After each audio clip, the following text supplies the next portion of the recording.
माया बड़ी विलक्षण, विचित्र और अलौकिक है। आपका जैसा भी भाव वैसे आपको भगवान दिखाई दे रहे, पक्का मानिए। आप स्त्री भाव से देख रहे हैं तो भगवान आपको स्त्री रूप में आपके पास है, पुत्र भाव से पुत्र रूप में आप जान नहीं पा रहे, वही है, दूसरा नहीं है। हजारों बार बता चुके हैं कि ना मानने और ना जानने पर भी आपके हृदय में सत्ता उन्हीं की है। जिस दिन वो भगवान अंतर ध्यान हो जाते, प्यारे पुत्र, प्यारी पत्नी, प्यारे सुहृद मित्र आदि को आप चिता में जला देते हैं, तो था ना आपके हृदय में आदर, पर आप अनजाने से भी भगवान का ही आदर करते हो। अगर जान करके आदर कर लो तो तुम मुक्त हो जाओ इस दुख से, इस प्रपंच से। श्री भगवान कहते हैं कि मेरे अज अविनाशी स्वरूप को ये मूढ़ लोग नहीं जानते हैं, केवल वही जान सकता है जो मेरा आश्रय लेकर के मेरे को पुकारता रहता। भजन का मतलब तब पुकारना, भगवत चिंतन करना। वेदाहम शमतीतानि वर्तमानानि चार्जुन भविष्याणि च भूताम तु वेद न कश्चन। हे अर्जुन, जो प्राणी भूतकाल में हो चुके हैं तथा जो वर्तमान में हैं और जो भविष्य में हैं, उन सब प्राणियों को मैं जान रहा हूं। जैसे आंवला ऐसे रख लो तो चारों तरफ से देख सकते हो, ऐसे भगवान अनंत ब्रह्मांडों को, जीवों को एक साथ देख रहे हैं। यही भगवान की भगवत्ता है, एक साथ देख रहे हैं। कोई भी जीव ऐसा नहीं है जिसको भगवान का दुलार नहीं मिल रहा हो, कहीं भी हो, अनंत ब्रह्मांड सबके लिए जो आवश्यक हो भेज रहे हैं। कोई भूखा नहीं रह सकता। एक बार वीर शिवाजी समर्थ गुरु श्री रामदास स्वामी जी के पास गए और कहा कि स्वामी जी अकाल पड़ा हुआ है, तो हमने सारा का सारा खजाना खोल दिया और सबको पवाया। तो गुरु बड़े कृपा सिंधु थे, उन्होंने देखा कि इनके हृदय में एक गर्व का अंकुरण हो रहा है कि मैं भरण पोषण किया सबका अकाल में। तो उन्होंने कहा कि शिवू यह हथौड़ा उठाओ, आओ चलो हमारे साथ। एक बड़ा पत्थर का, इसे तोड़ो। मारा, जे तोड़ा, हटाया तो नीचे मिट्टी में दबा हुआ स्वस्थ मेढक एक ऐसा, बिल्कुल। बोले इसको किसने दिया? देखो ना कितना स्वस्थ है, पुष्ट है, इसको कौन आहार दे रहा है, इसको कौन प्राण पोषण कर रहा है? बोले भगवान। तो बोले तुम कैसे दाता बन गए? संपत्ति तो सब भगवान की है, भगवान ही सबका, ये अहम मत करो कि तुम पोषण करते हो। नहीं, छोटी सी वृत्ति को भी गुरुदेव बर्दाश्त नहीं करते। जो गुरु शरणागत होता है वो उनकी बात समझता है, अन्यथा वो अपनी मनमानी वृत्ति को ही आदर देता है, गुरु की आज्ञा वृत्ति को नहीं देता। छोटा सा भी अभिमान का कण अपने जनों में गुरुदेव को बर्दाश्त नहीं होगा, क्योंकि यही भगवत प्राप्ति में बाधा बन जाएगा। कितने जीव चराचर जगत में, देखो हमारे भगवान की भगवत्ता, सबको देख रहे हैं, सबको व्यवस्था दे रहे हैं, सब कुछ देख रहे हैं।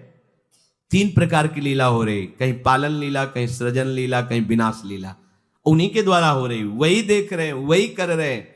अगर ये बात तुम्हारी समझ में आ जाए तो अभी भगवान की शरण हो जाओ, पर अहम के कारण ये बात समझ में नहीं आती। जो भूतकाल में हो चुके हैं, वर्तमान में हैं, जो भविष्य में होंगे, सबका प्रभु वर्तमान की तरह देख रहे हैं, दर्शन कर रहे हैं। परंतु मुझे मेरे भक्त के सिवा कोई नहीं जानता है। भक्त के सिवा कश्यन, कोई भक्त बिरला, वही केवल भगवान को भगवान सबको देख रहे हैं, भगवान की दृष्टि सब पे है। अगर ये बात आपकी समझ में आ जाए तो अभी आनंद आने लगेगा। मैं भगवान की दृष्टि में हूं, बस आज हमें सत्संग से बात मिली कि मैं भगवान की दृष्टि में हूं, मुझे वो देख रहे हैं, बढ़िया बन गया। अब आप पाप कैसे करोगे? क्योंकि भगवान की दृष्टि में भगवान आपको देख रहे हैं। डरो, किसी गवाही की जरूरत नहीं, वो देख रहे हैं। तो आप भय क्यों कर रहे हो? आपको भगवान देख रहे हैं, आपको डरना नहीं। फिर आप कामना क्यों कर रहे हो? भगवान आपको देख रहे हैं, जो चाहिए उस समय से दे देंगे, आप निश्चिंत रहिए। अगर आप अहम करोगे तो दुख भोगोगे, आश्रित रहोगे तो सब अपने आप निर्वाह हो जाएगा। एक आदमी ट्रेन के डिब्बे में बैठे ऐसे ऐसे दौड़ रहा था। एक ने पूछा भाई क्यों दौड़ रहे? बोले अमुक स्टेशन जाना है। तू बैठ जा, गाड़ी चल रही है, ट्रेन चल रही, तू बैठ जा। ऐसे ही त्रिगुणात्मिका माया की ट्रेन चल रही, पूरे विश्व का विश्वंबर भरण पोषण कर रहे हैं, तू तो बैठ जा भगवद आश्रय लेकर के। तू काहे को दौड़ा घूम रहा है? लेकिन ये अहंकार के कारण भटकता रहता है। भूत, वर्तमान और भविष्य काल, ये 3 विशेषण देकर भगवान कह रहे हैं कि मैं सबको देखता रहता हूं, जो हो गए, जो हैं, जो होंगे। भूत के प्राणी, भविष्य के प्राणी अथवा वर्तमान के प्राणी सभी भगवान की दृष्टि में वर्तमान की तरह ही है। ये भूत, भविष्य, वर्तमान काल केवल हम लोगों की दृष्टि में भेद है, भगवान की दृष्टि में नहीं। हो चुका, होगा, हो रहा है। भगवान की दृष्टि में सब हो रहा है, पीछे का भी, अब का भी, सब सामने चल रही सीन। हमारे हृदय में विश्वास हो जाए प्रभु हमें देख रहे हैं। अभी तो हमें ये नहीं पता कि हम भजन कर रहे हैं, भगवान पता नहीं जान रहे हैं कि नहीं जान रहे हैं। अभी भक्ति में रंग आ जाए, अगर ये बात समझ में आ जाए कि प्रभु देख रहे हैं हमें। देखो, जब हमारे गुरुजन बैठकर सुनते हैं और जब गाने का अवसर मिलता है तो ज्यादा उत्साह होता है कि बैठे सुन रहे हैं। ऐसे ही अगर हम मान लें कि हमारे प्रभु सुन रहे हैं, हम जो भजन कर रहे हैं हमारे प्रभु देख रहे हैं, जो सेवा करें भगवान हमारे स्वीकार करें, प्रियालाल स्वीकार कर, अभी भक्ति का रंग आ जाए, ये बात हमारे हृदय में बैठ जाए कि मैं हर समय प्रभु की दृष्टि में हूं, हर समय मैं अपने आराध्य देव की दृष्टि में हूं, कितना आनंद आएगा। अंदर से सोचो जरा, हर समय वो हमें देख रहे हैं और वो कह रहे हैं मैं देख रहा हूं। पीछे जो तुम किए वो देख रहे हैं वर्तमान की तरह, अभी जो वो तुम देख रहे हैं, आगे जो करोगे वो भी देख रहे हैं। वो पहले से उनको सब पता है, तुम ऐसे ऐसे चलोगे, ऐसे ऐसे कार्य करोगे। भगवान की दृष्टि में सब कुछ वर्तमान ही रहता है। संपूर्ण प्राणी काल के अंतर्गत है और प्रभु श्री हरि कालातीत है। देश, काल, वस्तु, व्यक्ति, घटना, परिस्थिति ये बदलते रहते हैं, पर प्रभु श्री हरि वैसे के वैसे ही रहते हैं। काल के अंतर्गत प्राणियों का ज्ञान एक सीमित है। अब इस दीवार के पीछे कौन खड़ा है, क्या कर रहा है, पता नहीं, पर भगवान की दृष्टि में नहीं। भगवान की दृष्टि में सुमेरु पर्वत पर क्या हो रहा है, जहां किसी की दृष्टि, वहां भी उनको। ब्रह्मलोक में ब्रह्मा क्या कर रहे हैं, बैठे बैठे सब। इसलिए कितने महान ईश्वर हैं। एक छोटी सी भी चींटी को दाना मिला कि नहीं, उनको चिंता है। देखो, आप छोटे से 2-4 लोगों का भार लेकर के चिंतित हो रहे हो, अनंत ब्रह्मांडों के अनंत जीवों का भरण पोषण प्रभु हमारे कर रहे हैं और निश्चिंत हैं। अचिंत शक्तियां भगवान की, तो आप भी तो उनके बच्चे हो ना। ये सब कहने का मतलब है आप भी तो उन्हीं के अंश हो ना। 2-4 की चिंता में इतने तुम बावरे हो रहे हो, डिप्रेशन में पहुंच रहे हो। 2-4 कामनाओं के पीछे इतने, अनंत ब्रह्मांड तुम्हारा जो अंशी है, अनंत ब्रह्मांडों के अनंत जीवों का अनंत काल से भरण पोषण करता चला आ रहा है। कहीं भी किसी के साथ कुछ भी गलत नहीं हो सकता। जैसे कहते हैं कि क्या गलत हुआ, देखो ना अभी तो बच्चा था, ऐसा ऐसा हो गया, तो तुम्हारी दृष्टि में बच्चा है, पीछे तो बहुत पुराना है ना, जो कर्म करके आया उसका फल। कहीं भी गलत किसी के साथ नहीं होता, ध्यान रखना। जहां कुछ होता है, अभी हमने देखा मानो कि ये तो बहुत गंदा है, तो सीधे जा रहा था, ये आदमियों ने मिलकर इसे पीटा, अभी सीधा चल रहा, पीछा टेढ़ा चल के आया है, और जिनको पीटा है वही आके इसे पीट रहे हैं। अब हम वर्तमान को तो देख रहे हैं ना, पीछे की बात तो देख नहीं रहे ना, और भगवान पीछे की देख रहे हैं कि इसने पीछे बहुत ऐसा गलत किया, उसका हिसाब इसको मिल रहा है, इसलिए चुपचाप देखते रहते हैं। ध्यान रखना, इतना भी गलत नहीं हो सकता इस सृष्टि में।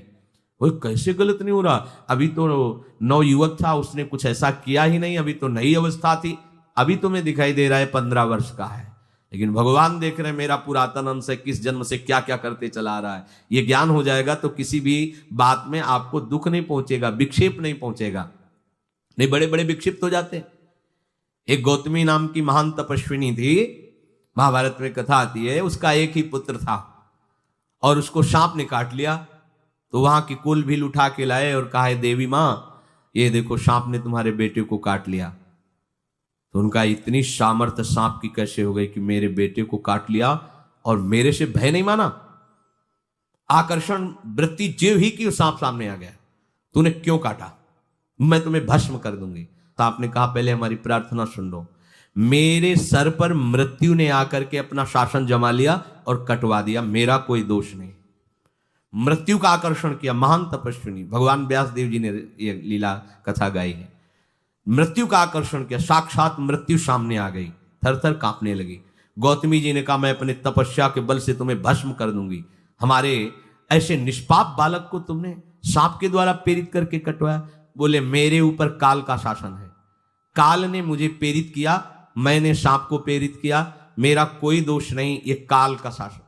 काल का आवाहन किया, काल उपस्थित हुआ। काल ने कहा कि मेरा इसमें कोई दोष नहीं, इस बालक के पूर्व जन्म के कर्म के द्वारा मैं प्रेरित हूं, इस बालक के कर्म से प्रेरित होकर मैंने मृत्यु को प्रेरणा की, मृत्यु ने सांप को प्रेरणा की और इसने डस लिया। अब आप बताओ किसका दोष है? शांत हो गई क्योंकि इस बालक के ही। तो को न काहू के सुख दुख कर दाता, निज कृत कर्म भोग सुन भ्राता। कोई किसी के सुख दुख का हेतु नहीं है, अपने कर्म ही है जो हमको दुख सुख देते हैं। और ये भगवान देख रहे हैं। कोई, जैसे आपको अभी मनुष्य शरीर मिला, स्वतंत्रता है। अब आप जो पापाचरण चाहो, छूट है, कर सकते हो, या जो पुण्य कर्म चाहो कर सकते, या भजन करना चाहो कर सकते हो। ये स्वतंत्रता केवल मनुष्य शरीर को दी गई है। आपको जो पूर्व भोग मिल रहे हैं वो आपके पीछे के कर्मों के हैं। तो जो ज्ञानी जन होते हैं, विवेकी जन होते हैं, आए हुए प्रारब्ध को भोग लेते हैं, नया कोई पाप नहीं करते, निरंतर भजन करते रहते, भगवान की कृपा से मुक्त हो जाते। अगर भगवान की शरण में नहीं होगे, भजन नहीं करोगे, तो आपके ऊपर बहुत से ऋण है, दुर्गति हो जाएगी। ऐसा नहीं है। आप यहां भी तो देखो ना, आपके मकान, आपका व्यापार, सब कुछ आपका कहा जाता है, लेकिन सब कुछ सरकार का है। हर चीज का टैक्स देना पड़ेगा तुम्हें। पानी का भी टैक्स देना पड़ेगा, मकान का भी टैक्स देना पड़ेगा, और तुम भी जो करोगे वो पैसा दो सरकार को। टैक्स तुम ऐसे फ्री थोड़ी जा नहीं होता, देना पड़ता है ना। आप मान लो नौकरी कर रहे हो कि हमारी नौकरी करे, तो उसमें सरकारी टैक्स कटेगा आपका, क्योंकि आप सरकारी आदमी हो, भारत देश के वासी हो। ऐसे ही ये टैक्स लगे हुए हैं सरकारी भी, मातृ ऋण, पितृ ऋण, ऋषि ऋण, ये टैक्स है। ऐसा नहीं कि तुम कमाओ खाओ और इसके बाद मर के जाओ स्वर्ग मिलेगा। टैक्स चुकाओ। ये मनुष्य शरीर मिला, इन ऋणों से मुक्त हो। अगर नहीं हुए तो भी तुम्हें दुर्गति होगी। आप देखो, जब कभी ऐसी सूचना मिलती कि अमुक आदमी का अमुक धन पकड़ा गया, तो इनाम दिया जाता है क्या कि इतना कमा लिया? सजा दी जाती है। तुमने टैक्स की चोरी की, अगर चोरी नहीं की, मेहनत से कमाया या व्यापार से कमाया, दिया नहीं सरकार को, हाँ दिया नहीं, इसीलिए तुम्हें टैक्स की चोरी का दंड मिलेगा, सारा धन अपहृत हो जाएगा, तुम्हारी निंदा होगी, तुम्हें सजा मिलेगी। बोलो मिलती है नहीं? ऐसे ही ये लड़का, बच्चा, पत्नी, पुत्र, परिवार जो भी है, ये सब श्री भगवान का तुम्हें टैक्स देना है। क्या टैक्स देना है? भगवान की शरण होकर उनका सुमिरन करो, सारे ऋणों से वो मुक्त कर देंगे। एकादश स्कंद में कहा है, मेरा भजन करने वाले का कोई ऋण नहीं रह जाता। और नहीं तो महाभारत में ही प्रसंग आता है, एक जरत्कारु नाम के ब्रह्म ऋषि थे। ऋषि और भक्त में बड़ा अंतर होता है। वो तपस्या प्रधान, जैसे दुर्वासा ऋषि तपस्या प्रधान थे, वो बाल ब्रह्मचारी और तपस्या से युक्त एक दिन भ्रमण कर रहे थे, तो आवाज आई, मेरी रक्षा करो, मेरी रक्षा करो। तो उस आवाज की तरफ बढ़े तो देखा कुएं में उल्टा लटके हुए हैं बहुत से ऋषि, और एक केवल तंतु है, एक केवल तंतु है जिसमें दो चूहे लगे हुए, उसको भी काट रहे हैं, एक काला और एक श्वेत। तो उन्होंने देखा और दयालु हो गए कि ऋषियों, मैं तुम्हारी कैसे रक्षा कर सकता हूं? तो उन्होंने कहा कि ये जो दो चूहे हैं रात और दिन है, और जो हम लोग हैं ये तुम्हारे पितर हैं। ये चूहे तुम्हारी आयु को काट रहे हैं, एक तंतु हमारे कुल में केवल तुम ही हो, और तुमने तपस्या की ठान ली, ब्याह किया नहीं, गृहस्थ धर्म में गए नहीं, पुत्र हुआ नहीं, तो तपस्या में, भक्ति में एक दम है कि सब ऋणों से मुक्त कर देगी। ये बात ध्यान रखना, तपस्वी अलग है, भक्त अलग। इसलिए पीछे चर्चा आई थी कि तपस्वियों से भी अधिक, ज्ञानियों से भी अधिक, कर्मकांडियों से भी अधिक वो मेरा भक्त योगी होता है। तुमने तो ब्याह किया नहीं, तो अब ये तंतु रात दिन तुम्हारे जीवन को काट रहे हैं, जहां तुम खत्म हुए हम सब नरक में गिर जाएंगे। पितरों ने कहा, तुम पितर ऋण से युक्त हो, मुक्त तभी होगे जब ऐसा करो। ओ बड़े, वो दृश्य खत्म, अंतर ध्यान हो गया। ओ बड़े दुखी हुए कि क्या करें। तो उन्होंने मन में निश्चय किया कि ब्याह तो करूंगा पितरों के उद्धार के लिए। इतने बड़े तपस्वी हैं जरत्कारु जी, बड़ी महिमा है, लेकिन बात यहां फंस गई, पितृ। उन्होंने मन में निश्चय किया कि कोई आके अपनी कन्या दे दे और उसका भी नाम जरत्कारु हो, मैं बिल्कुल भरण पोषण नहीं करूंगा, और कभी हमसे कोई प्रश्न ना करे। ऐसी अगर कोई कन्या देगा तो मैं स्वीकार कर लूंगा। अब ऐसे ना नगर जाना है, ना किसी से बात करनी, तो वृक्षों से कहते अपने पितरों के उद्धार के लिए मैं चाहता हूं कि कोई पाणी ग्रहण संस्कार करा दे, कोई हमारे नाम की कन्या को दे दे, और ऐसा ऐसा व्रत है। ऐसा ही बोल रहे थे, वासुकी नाग उपस्थित हो गए, और उनकी बहन का भी नाम जरत्कारु था। उन्होंने कहा, सुनिए महाराज, मैं नागराज वासुकी हूं, सब देव रूप में, तो ऐसे नहीं सांप वैसे बने, देवर बहुत सुंदर कन्या जरत्कारु। बोले ये कन्या मैं आपको समर्पित करता हूं, हमारा सौभाग्य होगा आप जैसा महर्षि हमारी बहन का पति बने। इसका भी नाम जरत्कारु है। और आपकी जो इच्छा है कि मैं भरण पोषण नहीं करूंगा तो मेरे पास संपूर्ण वैभव है, आप भी पधारिए, मैं आपका भी भरण पोषण करूंगा, अपनी बहन का भी। तीसरी बात, मेरी बहन इतनी शास्त्र सम्मत आराधना से युक्त है कि वो कभी आपसे प्रश्न ही नहीं करेगी, तो उनका स्वीकार है। प्रसन्न हुए, चले गए। काफी समय तक उनके महल में रहे। एक दिन जरत्कारु अपनी जरत्कारु पत्नी की गोद में सर रख कर ऐसे लेटे हुए थे, सो गए। और शास्त्रज्ञ थी, संध्या का काल था। संध्या काल में निषेध है मैथुन करना, भोजन करना और स्वाध्याय करना, ये सब संध्या काल में बस भगवत स्मरण परायण लोकवत। लेकिन हमारे यहाँ महारानी जी की संध्या आरती और संध्या भोग लगने के बाद ये इसीलिए वृंदावन धाम इसका कहीं भी ये वेदान्नपि संन्यस्त, वेदों से भी ऊपर उठी हुई रसमयी रसोपासना है, प्रियालाल की महल है।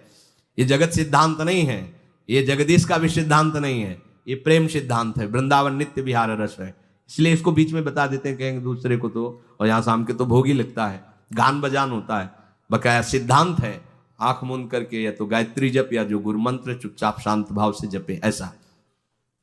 अब वो इस चिंता में थे कि मेरे पति का धर्म जा रहा है और मैंने आज तक कुछ बोला नहीं अपने पति से। अगर बोलती हूं तो हो सकता है नाराज हो जाए और छोड़कर चले जाए। अगर मुझे छोड़ देते हैं और इनका धर्म बचता है तो यह ठीक बात रहेगी। कितनी विवेकवान है।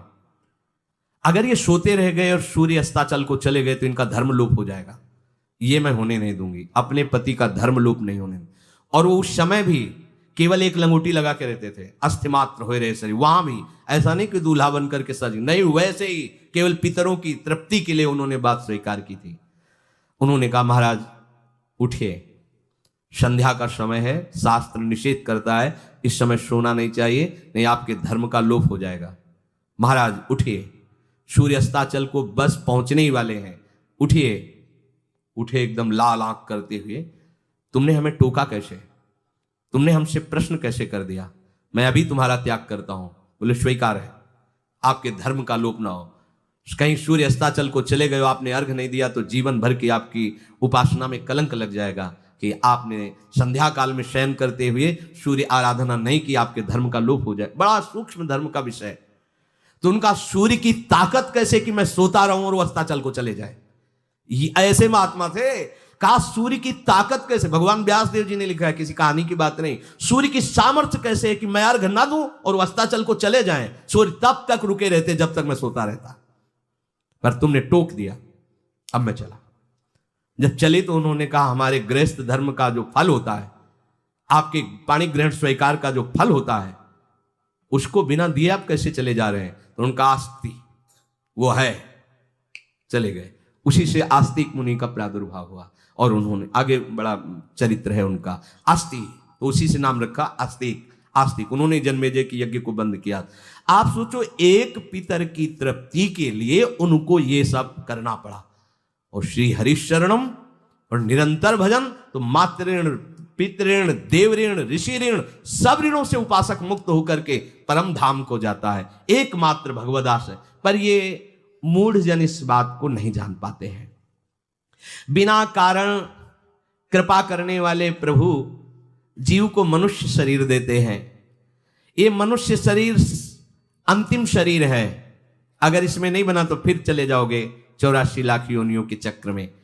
इसी शरीर में अनंत जन्मों के संचित कर्म समुदाय का नाश करके भगवत प्राप्ति होती है या मोक्ष पद मिलता है। कौन सा प्राणी किस गति को जाएगा भगवान देखते हैं पर संकल्प नहीं करते, ध्यान रखना, क्योंकि आगे की भी देख रहे हैं। वो देख रहे हैं जो तुम कर रहे हो वैसे गति बनती चली जाएगी, भगवान संकल्प नहीं करते। भगवान तो एक बार संकल्प कर दिया, एको हम भविष्य, उसी में बहुत रूपों में प्रकट